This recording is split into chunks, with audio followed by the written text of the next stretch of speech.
gonna have you pull out your crystal ball and look at the market 3, 6 months down the road. And if someone's looking or they're considering investing or even changing their investment strategy, what would be your advice to them? Hmm. Well, 3 to 6 month timeline. My crystal ball's in the shop. It's broken.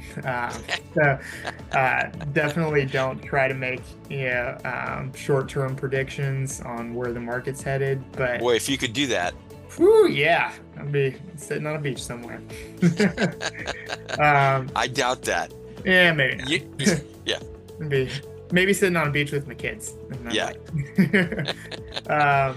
But yeah, uh, when someone's looking at making a change in how they're investing, the first question that we always want to get a sense of is what's the time horizon for these dollars? Like, are you going to need them in 6 months? Are you going to need them in 2 years? Or are you good to not touch them for 20 or 30 years? Because how we invest those dollars is going to be drastically different depending on the answer to that question.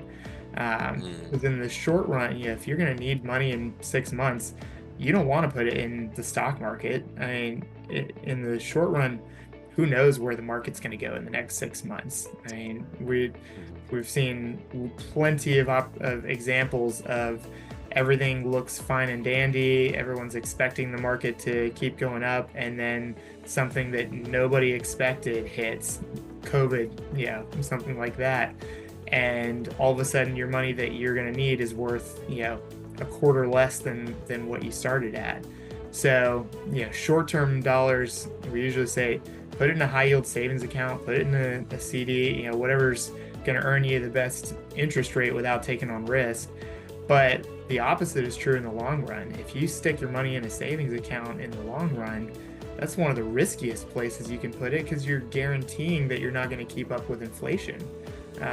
Savings account rates, even though right now it's sitting here in late 2024, they're at 4 to 5%.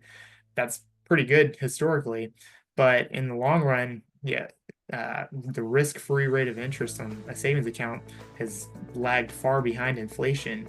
So you don't want to be in that if you're investing your money for 20, 30 years. In that sense, yeah, stocks or something similar would be one of the safest investments if you think of it that way, because even though there's a lot of short-term ups and downs, the stock market has been, one of the few asset classes that's consistently out, surpassed inflation over, rolling 5 to 10 year periods. So, and there's a whole spectrum of options in between. I'm just kind of giving the two ends of the spectrum, but it really does depend on what you're trying to accomplish with those dollars and how long they're going to be able to stay invested. yeah, that's good. That's good. So when you get the crystal ball back out of the shop, You'll be just the let me first to know. know. Yeah. Okay, that would be great. That would be great.